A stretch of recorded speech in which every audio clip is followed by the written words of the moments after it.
বিধায়ক নওশাদ সিদ্দিকী জানিয়ে দিলেন 28 ফেব্রুয়ারি নতুন ভোটার তালিকা বার হবে। যদি কারো নাম বাদ যায় চিন্তিত হবেন না, কারণ কিসের জন্য নাম বাদ দিয়েছে নোটিশ আসবে এবং যদি ইচ্ছাকৃতভাবে নাম বাদ দেওয়া হয় আইনের মাধ্যমে বুঝে নেব, প্রয়োজন পড়লে হাইকোর্ট এবং হাইকোর্টে যাব সাধারণ মানুষের জন্য। নওশাদ সিদ্দিকী সতর্ক বার্তা দিয়ে গেলেন, দেখুন বিস্তারিত খবরে। কারো নাম কাটা যায় কিন্তু তার বাড়িতে নোটিশ আসবে কেন আপনার নামটা কাটা গেল। নোটিশ আপনি পাবেন, ওর এগেনস্টে যে সামনে কোন একটা কারণ তো বলবে। ধরুন যদি বলে আপনি এখানকারের ভোটার লিস্টে আপনার ম্যাচ করছেন, আমি বলছি কি কারণ তো বলতে পারছি না আমি, সেই উত্তর তো আপনার কাছে আছে। আর আমি ভারতীয় নাগরিক, আমার পিতা তার বাপ 3 পুরুষ 2 পুরুষ গেলে দেখা যাবে স্বাধীনতা সংগ্রামী ছিল, তারা ছিলেন, আমার ভয় কিসে, সেটা আমি জমা করব।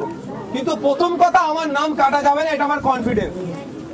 না আমাকে ডেকেছিল, যা যা ডকুমেন্ট সাবমিট করতে বলেছে আমি সেই ডকুমেন্ট সাবমিট করেছি, তার রিসিভ কপি তো আমাদের কাছে আছে ভাই। হিয়ারিং এ যাদেরকে ডাক পড়েছিল সেটা নিয়ে চ্যালেঞ্জ হবে, আইনি লড়াই হবে। কিন্তু তার আগে আপনার দুটো স্টেপ সুযোগ পাচ্ছেন। একটা হচ্ছে ফার্স্ট অ্যাপিল ডিস্ট্রিক্টে, সেকেন্ড অ্যাপিল হবে আপনার সিও দপ্তরে। দুটো অ্যাপিলের জায়গা পাবেন। আতঙ্কিত হলে যে কাগজের জন্য আপনাকে রিজেক্ট করেছেন হয়তো সেই কাগজ আপনার বাড়িতে আছে, আপনি সেটা আতঙ্কে থাকলে খুঁজে পাবেন না। অনুরোধ করছি এর ওর কথায় উত্তেজিত হবেন না। আমরা নির্দেশনা দেবো, প্রয়োজনে আমরা রাস্তায় বসতে হবে। এই নাম যদি কারো অনৈতিক ভাবে কাটে প্রয়োজনে বিডিও অফিসে যেতে হবে, প্রয়োজনে কলকাতা সিএ অফিসে যেতে হবে। সবটাই নির্দেশনা আপনাদের দেবো, আপনারা প্রস্তুত থাকুন। 28 তারিখে নাম ঘোষণা হবে। 28 তারিখ সন্ধ্যা হলে আমরা কি বার্তা দিচ্ছি আপনাদেরকে, মাথায় থাকবে তো নাকি? এও ডাকতে চলে যাবেন না একদম। একটা আমি উদাহরণ দিচ্ছি কেন বারণ করছি, এও ডাকলে চলে যাবেন না। ওই সন্দেশখালীতে খবর পেয়েছিলেন নট ইন্ডিয়ান সিটিজেন লেখা কাগজ বেরিয়েছিল, সবাই ভয় পেয়ে গেছিল অনেকে।